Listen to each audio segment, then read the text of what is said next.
Hey guys, welcome to Smack Talk Wrestling Reviews. I am your host, Boise. What the hell's happened to my hair? I have no idea. But let's see how Raw celebrates their big victory being the A show from Survivor Series. We'll see big announcements for TLC, 3 big matches, and will Seth Rollins finally get his hands on his former brother, Dean Ambrose? Let's find out. Let's hit the music.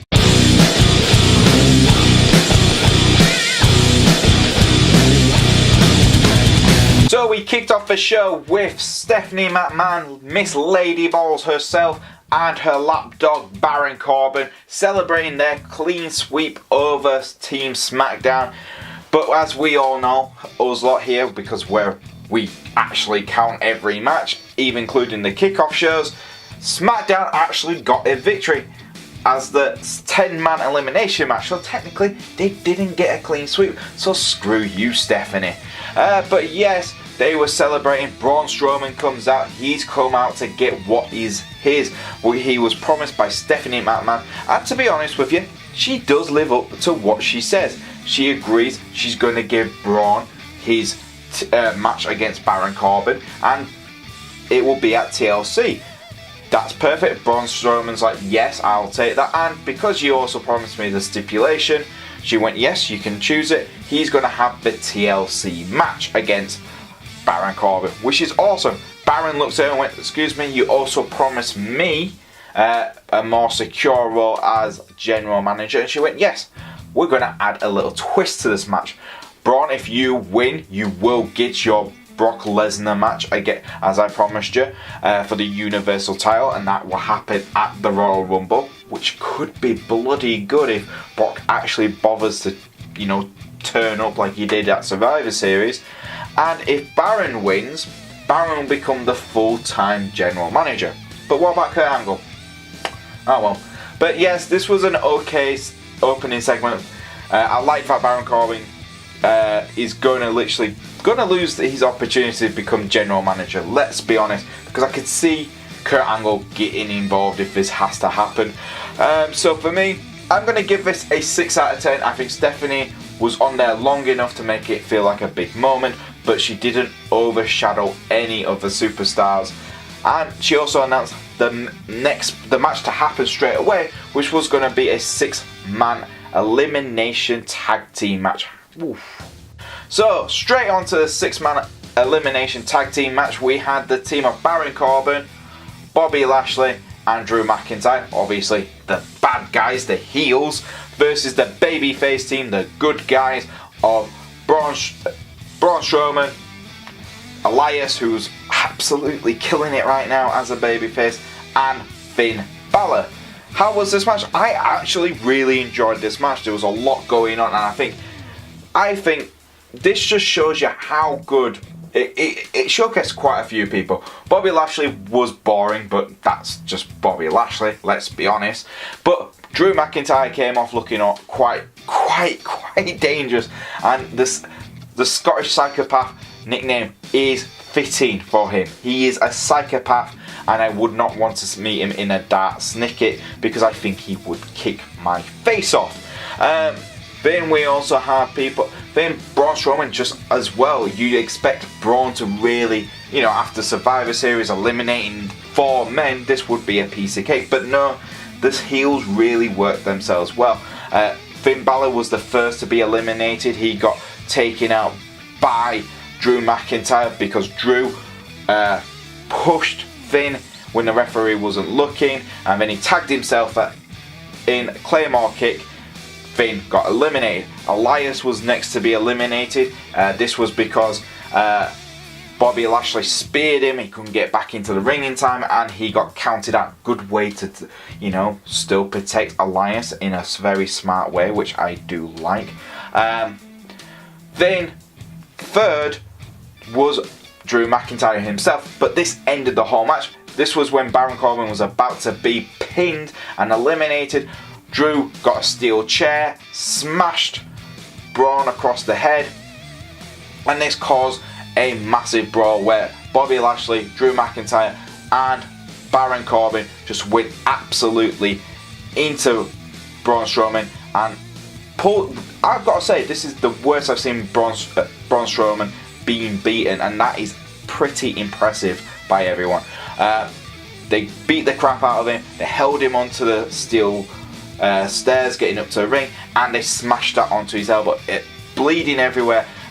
We later got reported that Braun had a shattered elbow, so this could be interesting. How would that affect the TLC match? I really enjoyed this. I thought it was interesting. I thought it was a good way to end the match itself. I'm going to give this a 7 out of 10. Next up, we had Seth Rollins cutting a very good Seth Rollins promo. He's very good on the mic. We kind of knew this already. And he was talking about his Survivor Series match against Nakamura, and he actually said, I actually had a really good match with Nakamura.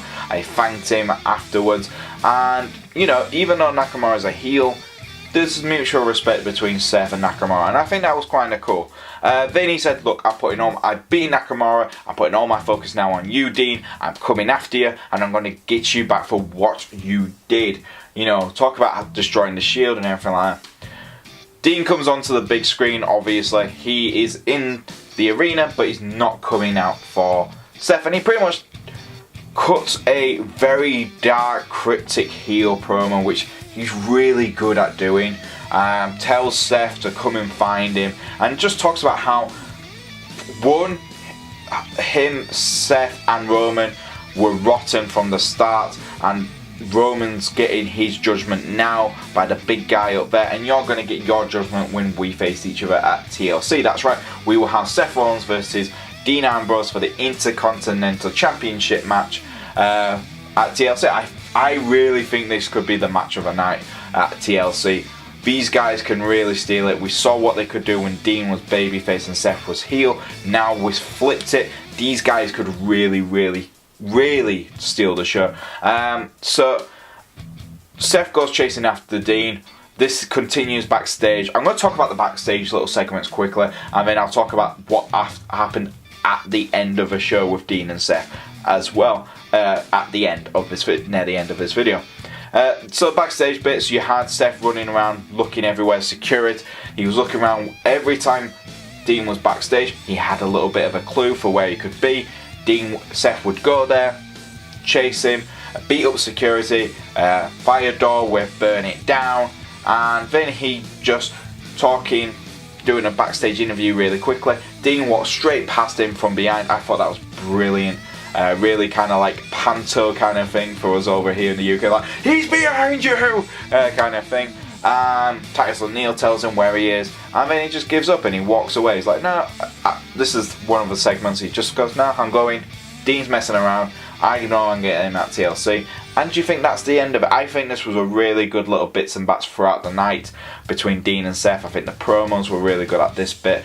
I'm going to give this a 7 out of 10. The only downside is Dean's stupid what's that smell bit. He kept on doing it throughout the night. But yeah, very good little bits throughout the night. Next up, we got another tag team match. We get a lot of these tonight. It was Sasha Banks and Bayley versus Tamina and Nia Jaxs.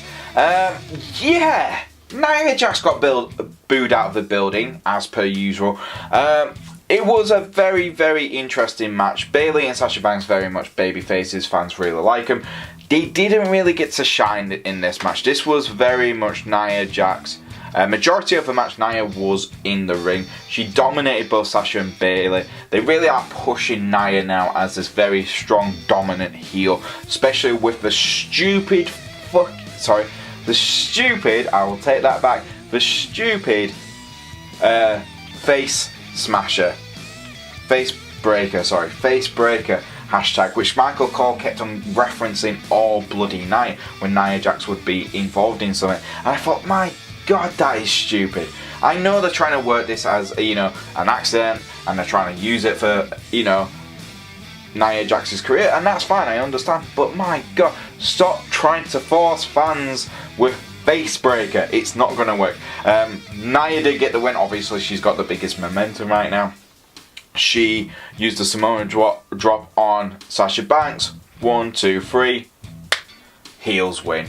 I'm going to give this match a 6 out of 10. It's good. It's a good push for Nia Jax. Just a bit of a shame what's going on with Sasha Banks and Bayley. They really need a women's tag team division, a proper belt and everything for them. But yeah, they need to do something with Sasha and Bayley soon. Next up, we had a backstage segment where we saw some of the WWE staff and superstars laughing at Drake Maverick. I still think that is a cool name. Of what he did last night at Survivor Series when he, let's be honest, he pissed himself at the big show. They were all laughing and someone said, did you check out the peas? And he was like, oh god. Everyone kept on laughing. Drake turned around, about to threaten Rhino, realised how big Rhino was, looked at Chad Gable laughing, and, you know, pretty much threatened Chad Gable and Bobby Roode. This would lead to a match later on in the night. I'm not a big fan of this whole peeing situation. So I'm going to give this backstage segment a 3 out of 10. It's not funny. It honestly isn't. I honestly think it's kind of stuff where you're like, oh god, it's cringeworthy, it's cringeworthy, it's cringeworthy. But yeah, 3 out of 10. Not funny for me, sorry. Next up, we got another tag team match. I told you there's going to be a lot of these tonight. It was the Lucha House Party versus the Revival, but this is a different type of tag team match. It's a Lucha House Party rule match, pretty much stating it's a 3-on-2 tag team match. Okay. It was great. The high-flying stuff from the Lucha House Party is absolutely brilliant. I absolutely enjoy it. I think they just show how good the Cruiserweight division is, and they're showing how great high-flying moves in the tag team division could be well perceived. The downside for this match is the Revival, who was the last team who survived for the Raw tag teams, got beaten by the Lucha House Party. It was just like, right, the Lucha House Party made their debut, they got the victory, that makes sense. This is the next match. Oh wait, they won again, okay. You're burying probably one of your biggest tag teams on Raw, and it makes no sense. Again, I am kind of hoping when a superstar shakeup happens, the Revival will jump over to SmackDown, where all the, you know, let's be honest, where all the good tag teams are literally hiding. But yeah, it was a good high-flying match. The Revival didn't really get much in it, which is a bit of a shame for me. So I'm going to give this a 4 out of 10. The Lucha high-fly stuff is good, but the majority of the match was quick. It was quick enough to not really highlight how good the Revival are. Next up, we had a interesting promo from Ronda Rousey, and this led to her pretty much getting booed and cheered at the same time, which isn't, that's fine. She talks about Charlotte Flair. She says, I don't know how, I don't know when, but I will get my hands back on you, Charlotte, no matter where you're hiding. After the beatdown she got from Charlotte, it was pretty funny. I think a lot of people, it wasn't funny, it was aggressive and it was great for a storytelling perspective. But let's be honest, I think a lot of fans are going to start turning on Ronda sooner rather than later. And the reason is going to be very much explained after we talk about a match. Ronda does an open challenge. She says, look, if you're going to be champion, you have to be at your best even on your worst day. This is my worst day, so let's have a open challenge. Baron Corbin comes out and says, Ronda, I am not letting you have a title match tonight. There's no way, you're in no fit state. And she goes, well, do you want to challenge me? And he goes, no. Okay, you can have it. And who comes out? None other than the 6-time women's champion, Mickie James. Now, I was actually like, oh, this could be really good. Mickie James is a veteran. It's well worth it to have, you know, Mickie versus Ronda, especially when Ronda's injured. Could be, you know, I don't think Ronda's going to lose the title, but I could see Ronda really be pushed to her limits. And Ronda's selling at the start of this match was really good. I thought she sold it really well, and then like it took her a minute or two, she got more aggressive and she beat the crap out of Mickie James. And this is the bit where I'm going to talk about Ronda Rousey right now. I think she's too OP. I think she's overpowered. Her selling was really good. I was like, why don't you just continue doing some of that a little bit longer, Ronda? You know, and then start getting momentum. Not just, oh, straight away nearly. You're selling for a little bit, oh, that's it, boom. And that's the problem. Even when you're beaten to as you were, the next night you come out and you can beat someone who wasn't even in who was in the Survivor Series match, but was in a better state than you. That makes no sense. I think that's why fans turned on her. After the match, you could hear the fans cheering Becky all night. Nia Jaxs did come out. There was a big boo for Nia and a big chance for Becky Lynch. Not for Ronda, but for Becky Lynch. So I'm going to combine both the promo and the match as one. And I'm going to give this a 5 out of 10. I think Ronda's promo was fine. It was quite good, you know, especially when she's the baddest bitch on the planet. But I just think the OP stuff is going to get too quickly. It's going to get fans very much distracting from the Ronda Rousey character. Next up, we had the AOP versus Chad Gable and Bobby Roode. Now, this obviously was connected to the backstage segment, the peeing backstage segment, and fans chanted AOP, like peeing. Yes, that was a downfall, but it was an okay match. The match itself was nothing too important to write about. It was just like, oh yeah, and to be honest, I was expecting AOP to kick the crap out of Chad Gable and Bobby Roode and be like, yeah, that's it, we've saved Maverick's reputation. There we go, we can continue on destroying the rest of the tag team division. But that didn't happen. Chad Gable got it was looked like Bobby Roode and Chad Gable were about to do their finisher, which I'm glad they started having a tag team finisher now. But no, AOP got out of it. I think it was Razor. Chad jumped, flipped, and that flip into a quick pin situation where he pinned Razor. I was like, oh my god, that is the flip pin was absolutely brilliant. That best bit of the whole match. I'm going to give this a 5 out of 10. It's really quick though, but it kind of builds up Roode and Gable to be #1 contenders for the Raw tag teams. Next up, we had the last match of the night, but it wasn't the last thing of the show, and it was Natalya versus Ruby Riott. Now, I still am trying to get my head around this feud. Ruby Riott in Manchester she snapped Natalya's dead father's sunglasses. Now, I understand if you lose a loved one and something of theirs gets broken by someone on purpose, there is anger towards it, and I can understand that bit. But it's sunglasses, and I'm pretty sure Nia had more sunglasses than one pair, which he would have given Natty. So it was kind of like, yeah, but I'm pretty sure he has tons of them, because I'm sure he had different types, because I'm pretty sure I saw him in different types when I was a kid. So that doesn't make sense. But to be honest with you, this was quite a good little match between Ruby Riott and Natalya. Ruby's selling was really good. The Riott Squad trying to get involved a few times was fine. You expect it, they are heels. But Natalya's aggressiveness was really good, and it really showed. This is Natalya selling at her best. It's a stupid kind of thing for me, the sunglasses, but the emotion and everything Natalya brings to the match was really well put together for me. Natalya's drop kick through the ropes to Liv Morgan in the face, I thought that was absolutely brilliant. And then Natalya getting the victory over Ruby Riott, a quick victory, and then the Riott Squad trying to get back in. This feud's not over yet, but this was a big moral victory for Natalya. It's pretty much a 3-on-1 type of situation. I'm going to give this match, I'm going to give it a 6 out of 10. I think Natalya was the best part about this whole match, and Ruby Riott is really getting better at selling and everything in the ring, so no massive complaints for this. The last thing we got on the show, the main event if you would say, was Dean Ambrose. He came out when he thought Seth had gone. He came out to the centre of the ring. He's holding up a tissue around his face, because obviously the big thing all night he was stating about LA was that it stinks, right?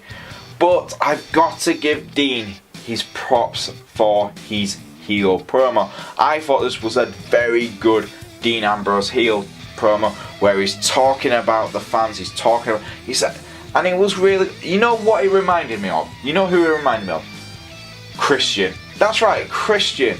Every bit of it was like, actually, I could see Christian saying the exact same thing, and that is probably one of the guys he references when he's doing his promos. You could definitely see he was getting into his own little Christian little mind. I thought, oh, that was brilliant. Obviously, Seth wasn't gone. Seth came chasing him out. They had a bit of a beat down, and then both men are in the ring, and Dean does a low blow. I was like, hold on, we're not on SmackDown Live, we're on Raw. Where's this coming from? But yes, Dean used the low blow, and then Dirty Deeds, and then another Dirty Deeds, and that was pretty much the end of the show. I think the beatdown between the two men was really good. I mean, the low blow kind of knocked it down, and then the beatdown with two Dirty Deeds really showed that Dean is not messing around. He is coming after Seth, and he thinks Seth has wronged him. Do I agree? No, I think Dean has completely gone heel, but I am a Dean Ambrose fan, and I'm enjoying this very heel Dean Ambrose, and he reminds me of one of my favourite wrestlers of all time, Christian, so it's kind of good. I really like that. So I'm going to give this bit at the end, I'm going to give it a 6 out of 10, 7 out of 10. Yeah, I'm going to give it a 6 out of 10. It kind of loses a mark because of a low blow. It's getting too used often on WWE now. A little bit too often. But yeah, and there you go, guys. That was Raw for this week. What did I think? I think the big announcements for TLCs are impressive. I think Braun Strowman, bloody hell. I want to know what's going to happen with Braun Strowman. That's really good. Seth Rollins and Dean Ambrose were brilliant last night with the whole chasing segments and stuff like that. And the beatdown was fine apart from the low blow, like I said. Natalya was fantastic. Ronda Rousey's promo against Charlotte was good, but overshadowed by the Becky Lynch chants. And let's talk about the negatives a little bit as well. You had Ronda being way OP. You had the Lucha House Party match, which you're burying the revival right there. And then the peeing segments with AOP was just awful.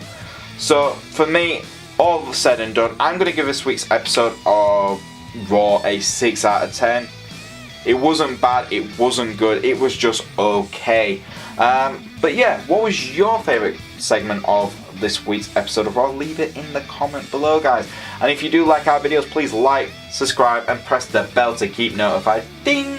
And if you want to follow us on Twitter, you can do. It's at SmackTalkYouTube. And if you want to follow me on Twitter, it's at Boise88. And I'll see you next time on Smack Talk Wrestling Reviews.